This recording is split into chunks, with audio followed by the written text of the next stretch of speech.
Donc bonjour, mon nom est Marc-André Mercier, enseignant à l'école secondaire de la Seigneurie. Bienvenue dans le défi 5, notre dernier défi. Dans ce défi, nous allons faire quelques apprentissages en faisant une aiguise crayon. L'aiguise crayon va être composée de deux pièces, le contenant et ensuite de ça le couvercle. Donc, c'est deux pièces séparées qu'on va faire pour éventuellement être capable de les assembler.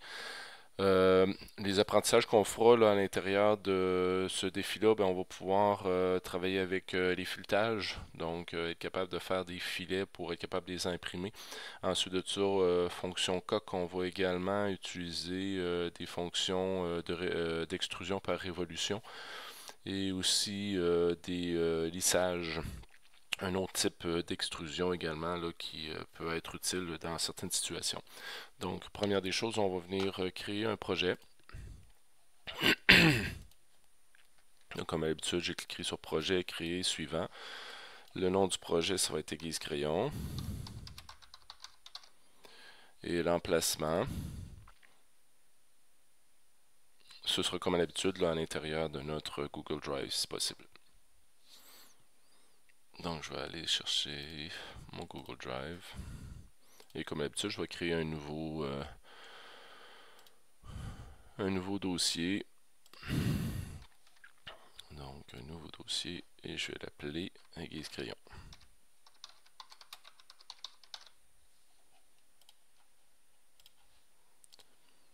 Et je vais terminer. Et terminer. Donc maintenant, je vais pouvoir créer ma première pièce. On va créer en premier le contenant. Désolé. Donc, je vais commencer par faire une esquisse. Donc, commencer une esquisse 2D. Je vais venir sur le plan YZ. J'aurais pu choisir un autre plan. Je vais venir faire un cercle. Le diamètre du cercle va être de 38 mm. Je pèse sur Enter. Une fois que mon esquisse est faite, je vais terminer l'esquisse et on va faire une extrusion. L'extrusion dans un seul sens, on va faire une extrusion de 44 mm de hauteur. Donc là, j'ai mon cylindre qui est le contenant. Ensuite de ça, je vais aller chercher l'option coque pour vider l'intérieur de mon cylindre sur une des faces. Donc coque, on vient sur l'extrémité. Et là, on va avoir l'épaisseur de la paroi de 5 mm. Donc, je mets un 5 mm comme épaisseur. On se rappelle, il va laisser de la matière de 5 mm sur tous les côtés, sauf celui que j'ai sélectionné. J'aurais pu choisir, si je voulais faire un tuyau, j'aurais pu choisir le dessous puis laisser 5 mm. Il aurait fait un tuyau à ce moment-là. Mais là, pour l'aiguille, c'est correct. On va cliquer sur OK. Par la suite, on va faire un espace pour être capable de faire nos filets. Donc, je vais aller enlever un peu de matière sur le pourtour sur 8 mm. Donc, je vais faire une esquisse ici. Je vais venir faire une projection de géométrie sur l'extérieur. Et par la suite, je vais venir utiliser la fonction décalage. Donc, je vais venir choisir la dernière géométrie que j'ai dessinée, puis je vais lui demander de le décaler sur une certaine distance. Donc, ça, si jamais la première change, cela va changer. Donc, je vais lui demander un 2 mm de décalage entre les deux éléments. Je vais terminer l'esquisse. Et cette partie-là ici, ben, l'anneau extérieur uniquement, je vais le faire extruder en enlevant de la matière, donc soustraction. Puis je vais venir chercher seulement cette région-là. Il n'est pas choisi, je vais le choisir à ce moment-là de 8 mm. Donc on va voir, oh, c'est le mauvais que j'ai choisi, donc je vais revenir sur contour, j'ai pas choisi le bon, c'est lui ici que je veux. On va annuler, je vais recommencer, extrusion, je viens choisir seulement cette partie-là, bon là ça va fonctionner, soustraction de 8 mm, et là on va cliquer sur OK.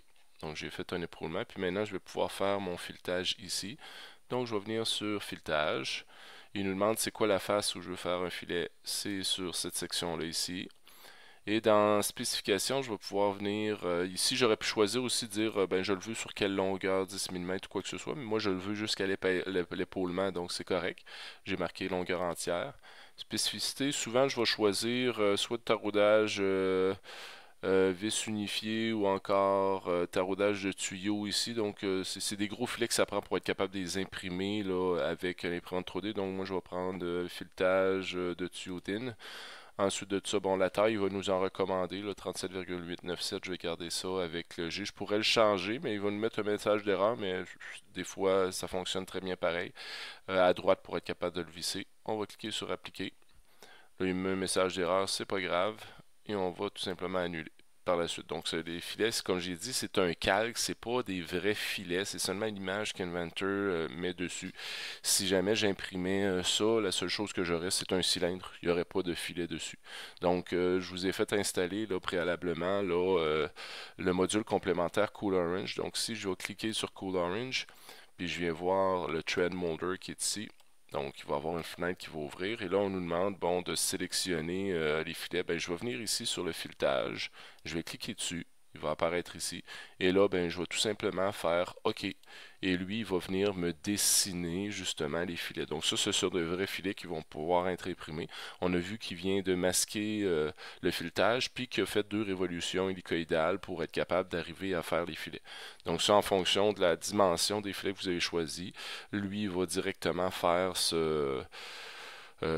cette extrusion-là là, pour avoir les filets qui ont été demandés. Donc ça, c'est très facile à faire, là, puis c'est un petit module complémentaire qui est très utile.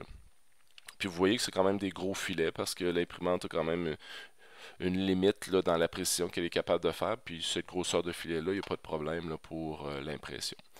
Je vais revenir sur modèle 3D. Je vais juste, sur cette première pièce-là, juste venir changer la couleur. Donc, vu que tout veut d'une seule couleur, j'ai pas besoin de rien sélectionner. Puis, je vais venir choisir tiens, un petit vert foncé. Et pour cette première pièce-là, je vais venir enregistrer. Je vais l'appeler contenant.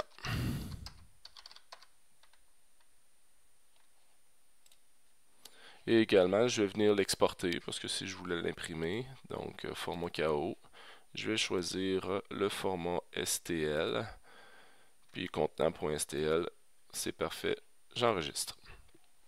Donc la première pièce est faite.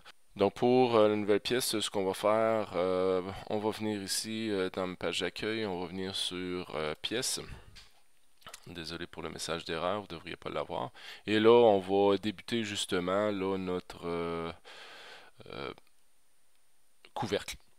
Donc je vais venir ici, je vais venir choisir le plan XY. Et là, ce qu'on va faire, c'est qu'on va utiliser, faire une esquisse pour faire une extrusion par révolution. Donc je vais venir choisir une ligne. Je vais faire une première ligne d'une certaine longueur, deuxième ligne d'une autre longueur. Je vais peser sur Escape, puis là je vais définir les longueurs sur ces deux lignes-là. Donc la ligne qui est ici, je vais lui donner un 19 mm, donc pour être capable d'avoir un diamètre de 38. Et la hauteur qui est ici, je vais lui donner un 15 mm. Par la suite, je vais faire des contraintes. Si je regarde là présentement, là, ma pièce n'est pas contrainte du tout. Donc je vais venir contraindre, pardon, je vais venir contrainte verticale ça ici avec le point central. Et je vais venir contraindre à l'horizontale l'extrémité de la ligne avec le point central. Donc cette pièce-là est contrainte. Par la suite, je vais venir utiliser l'option décalage. Donc ici, je vais cliquer sur décalage. Je vais venir choisir les lignes. Puis là, je vais décaler d'une certaine longueur, donc de 3 mm. Donc l'espace entre les deux, si les dimensions ici changent, l'espace entre les deux restera de 3 mm. Il va me rester à venir fermer mon esquisse pour être capable de faire une extrusion. Donc je viens sur les deux extrémités, je viens cliquer sur chacun des coins et mon extrusion est terminée avec comme point de référence le point central de mon point cartésien. Et là, ce que je vais faire avec cette forme-là, c'est que je vais venir sur extrusion par révolution. Donc, on vient ajouter de la matière. Par défaut, il a choisi notre esquisse. Puis là, il nous demande de choisir c'est quoi l'axe que je vais utiliser. Donc, ce que je vais utiliser, c'est l'axe qui est ici. L'axe, ça me prend absolument une droite. Puis, je sais que cette droite-là ici est directement en ligne avec le point central de mon plan cartésien. Donc, je vais tout simplement le sélectionner. Je veux que ce soit complet. J'aurais pu lui demander sur un certain angle ou quoi que ce soit. Là, et je vais tout simplement cliquer sur OK. Donc, ce que je viens de faire, au lieu d'utiliser la fonction coq, que j'aurais pu faire aussi, ben, je viens de dessiner là, la forme de mon couvercle. Par la suite, je vais venir sur la face d'en dessous, puis je vais partir une esquisse que lorsqu'on veut faire des filets, là, pour que ça fonctionne avec l'imprimante 3D au niveau de la tolérance, là, il faut absolument que le cylindre interne puis le cylindre externe ait une certaine distance entre les deux, au minimum 1 mm. On peut jouer très très serré, là, des fois à 0,6 mm, là, mais au minimum entre le diamètre du cylindre interne puis du cylindre externe, on veut avoir au moins là, 1 mm de jeu. Donc moi je vais créer cet élément-là là, en retirant, là, faire un épaulement, mais à l'inverse de l'autre que l'autre. Donc je vais venir sur commencer l'esquisse, je vais venir sur le pourtour. Donc là je suis sur le pourtour ici là, de mon couvercle là, à l'intérieur. Je vais faire une projection de géométrie de la zone interne et je vais faire un décalage ici de 2 mm. Et là, ce que je vais avoir, c'est que je vais terminer l'esquisse, je vais venir faire une extrusion seulement de la partie interne en retirant de la matière de 9 mm. Donc l'autre épaulement était de 8 mm. Celui-là va être de 9 mm, donc 1 mm de plus long. Donc je suis sûr certain que mes filets vont pouvoir aller jusqu'au bout lorsque je vais vouloir les visser. Puis ici, ben là présentement, ce que j'ai un diamètre de 36 mm, tandis que l'autre, le contenant, avait un diamètre de 34. Donc je vais avoir un jeu entre les deux pièces lorsque je vais vouloir faire le filet. Donc moi, il me reste à faire mon filet ici. Donc je vais venir sur filetage. Je vais venir choisir la face interne ici. Et sur les spécificités, je vais aller choisir les mêmes spécificités que l'autre, donc 37,897, gauche, droite, etc. Donc je vais cliquer sur appliquer et annuler. Comme l'autre, il va falloir que je fasse ces vrais filets avec le module Cool Orange. Donc je vais venir sur Cool Orange Trend Molder. Je vais venir choisir dans mon menu le filetage que je veux réaliser. Je clique sur OK et à nouveau, il vient de me faire les filets à l'intérieur avec une révolution puis un élément hélicoïdal. Ce qui va me rester à faire, c'est de faire un trou pour laisser passer le crayon. Donc, je vais venir sur modèle 3D, sur l'esquisse, je vais venir sur la face qui est ici. Je vais venir faire un cercle d'un diamètre de 12 mm. Et ce cercle-là, une fois que l'esquisse est terminée, je vais venir faire l'extrusion en ouverture. Puis là, je vais lui demander de passer à travers tout. Donc, si jamais il y a quelque chose qui arrive, même si l'épaisseur devient plus épais, si je décide de faire des changements, ça va passer à travers toute la matière pareil.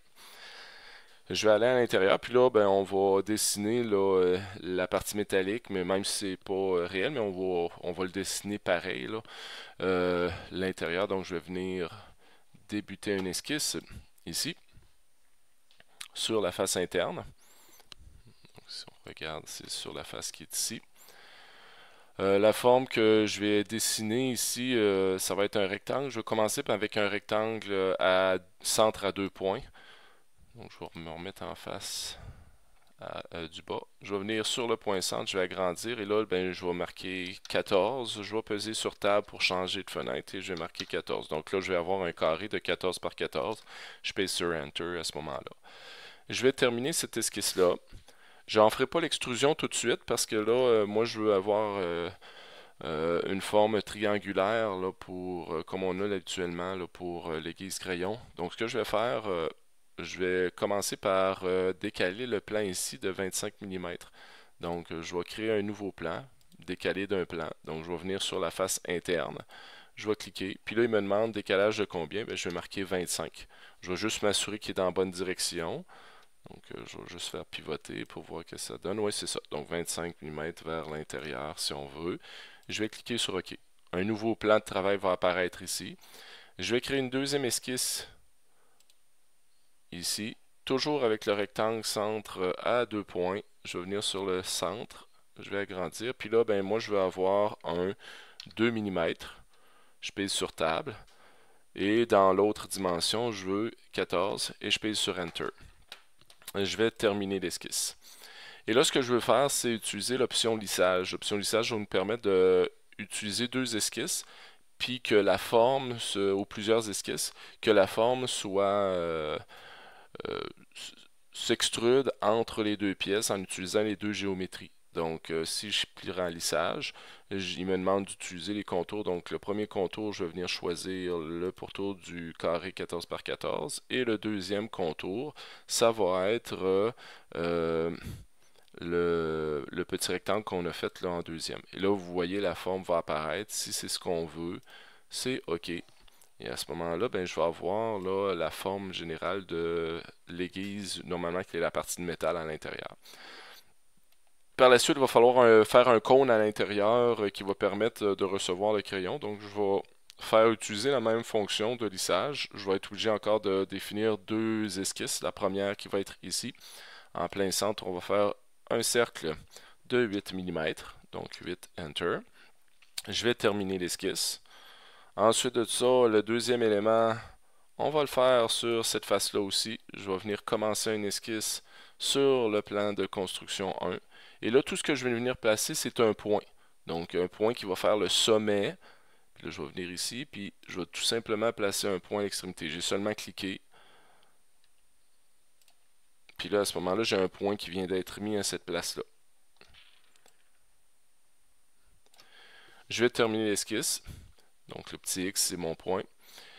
Et par la suite, ce que je vais faire, je vais utiliser l'option lissage. Et dans le lissage, je vais utiliser le point extrémité comme élément de référence. Et le deuxième esquisse, c'est mon cercle de 8 mm.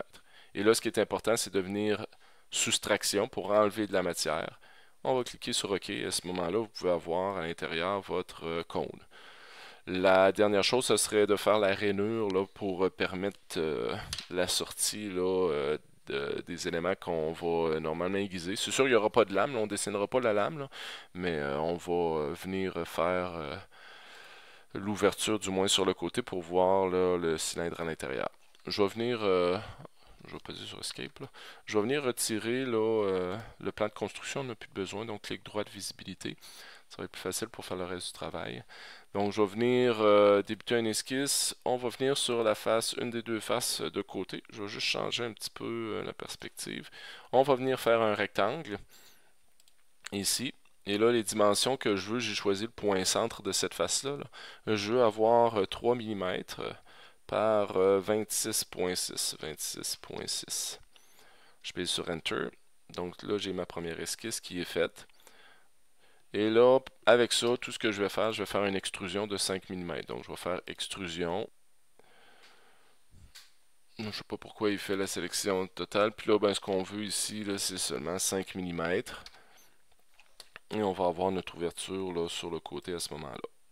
Parfait. Donc, on peut voir qu'on va au travers.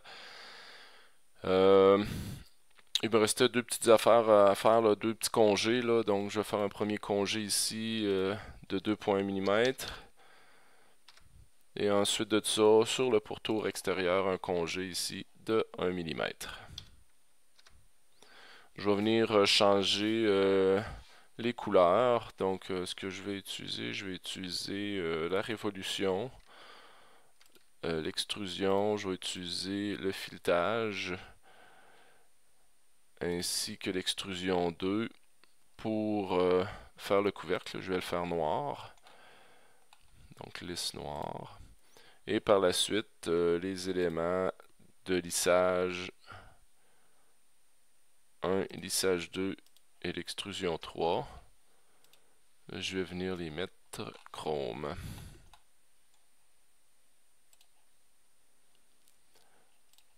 J'ai oublié le congé 2, effectivement, je vais le mettre chrome aussi. Pas le congé 2, pardon. Le congé 1, je vais le mettre chrome. Et il y a mon congé 2 que j'ai oublié de sélectionner tout à l'heure que je vais mettre noir lisse noir. F4, on va regarder ce que ça donne. Parfait. Tout ce qu'on va faire maintenant, c'est l'enregistrer. Je vais l'appeler couvercle. Et lui également, on va venir pas l'extruder, mais exporter. Fichier exporter, format CAO, couvercle.stl. On va enregistrer. À ce moment-là, vous avez vos deux pièces. Vous voyez ici, vos deux pièces sont ouvertes, donc je peux aller soit dans le couvercle ou dans le contenant, passer de l'un à l'autre. Je vais vous montrer une dernière petite fonction. Là, comme j'ai dit tout à l'heure, on avait il y a une possibilité de faire des mesures. Là, si on va dans Outils, puis je viens sur Mesure, si je viens sur le pourtour, je vous disais qu'on avait un cercle de 36 mm, donc là, il me donne le diamètre justement de ce cercle-là.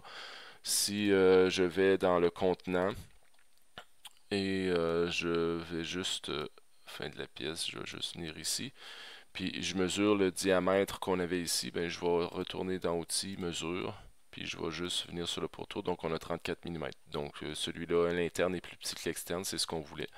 Je vais juste redéplacer à la fin de la pièce ici, et à ce moment-là, mon dessin est complet. Donc je vais pour votre petit devoir ou activité, là, vous allez avoir à réaliser le boîtier puis le couvercle d'une lampe de poche. Donc, c'est les bases. Là, je vais vous fournir, comme à l'habitude, un plan. Puis, je vais également vous donner un court vidéo qui vous montrera, moi, la façon dont j'ai fait les deux pièces. Pour l'assemblage des pièces, ça sera peut-être d'autres auto-formations qui nous permettront de vous montrer là, ces éléments-là. Donc, bon défi.